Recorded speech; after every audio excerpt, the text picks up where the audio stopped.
জীবনে যত আঘাত এসেছে একটাই জিনিস শিখেছি, থামলে হার, না থামলে জয়। আজও দোকানের দরজা খুলে মনে হলো হয়তো ক্লান্ত, হয়তো চাপ আছে, কিন্তু আমি থামিনি, থামবও না, কারণ আমার স্বপ্ন আমাকে এগিয়ে যেতে শেখায়। এর জন্য দোকানের প্রস্তুতি নেওয়ার জন্য আমি চলে গেছিলাম বাজারে। বাজার থেকে সমস্ত সবজি আমি কিনে ফেললাম, যা যা আমার প্রয়োজন। তোমরা দেখতে পাচ্ছ এখানে আমি সব কিছু সবজির ব্যবস্থা করছি দোকানদারকে বলে, এবং ফাঁকের তলে বউ ফোন করে বলেছিল যে আমার জন্য একটা কমলা লেবু নিও। তার জন্য ও একটা কমলা লেবু নিলাম ভালো দেখে। শুধু সবজি বাজার করলে তো আর দোকান চলে না, তার জন্য মুদিখানা বাজারও করতে হয়। তার জন্য মুদিখানা বাজার থেকে মুদিখানার জিনিস নিয়ে নিলাম, আর বউয়ের হাতে দিয়ে দিলাম সেই মাংসের থলিটা, যেই মাংসটা কিনেছিলাম আমি।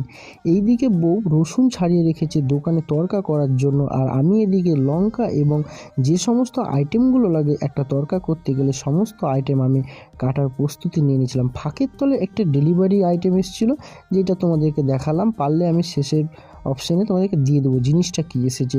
এইদিকে সমস্ত কিছু যখন দোকানের কাজ কাটা হয়ে গিয়েছে, তা করতে করতে এই চলে এসেছে ছোট্ট পুচকি সোনাটা, যে খাওয়ার জন্য বায়না করছিল।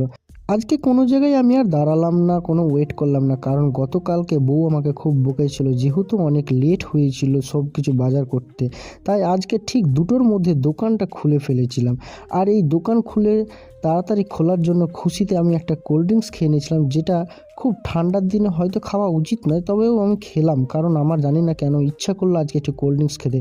যেহেতু আজকে খুব তাড়াতাড়ি দোকানটা খুলে ফেলেছি, তার জন্য যেন সব কাজ যেন আস্তে আস্তে হচ্ছে, তবুও চেষ্টা করলাম যত সময়ের আগে যাতে সব কিছু কমপ্লিট করে দিতে পারি। আমার বউ তখন রসুন যে ভিজিয়েছিল সেইগুলো, যেহেতু রসুনগুলো ওই ছাড়ায়, তার জন্য ও কিন্তু রসুন ছাড়াচ্ছে, আর আমি এদিকে ঢক ঢক করে কোল্ড ড্রিঙ্কস নিয়ে নিলাম ঠান্ডা। আমাকে তো রেগে বলছে, খেয়েছো খাও, ঠান্ডা লাগলে বুঝতে পেরেছো। এইদিকে আমি দোকানের কাজ শুরু করে দিয়েছি। ঘুগনি যেহেতু আমাদের দোকানে হয়, তোমরা এর আগে দেখেছো, তার জন্য ঘুগনির আইটেম এদিকে রেডি হচ্ছে, আর আরেকদিকে চিকেন পকোড়া ভাজা হচ্ছে, যেটা অনেকের প্রিয় এবং খুব ভালোবাসে খেতে। অপরদিকে আমরা অলরেডি তরকার মশলা সব ফ্রাই করে ফেলেছি এবং সেখানে তরকার জন্য ডাল দিয়ে ফেলেছি। তোমরা দেখতে পাচ্ছ এই যে গতকালকে যে ভগবান আমাদেরকে যে নিরাশা করেছিল, আজ যেন সেটা পূরণ করে দিল।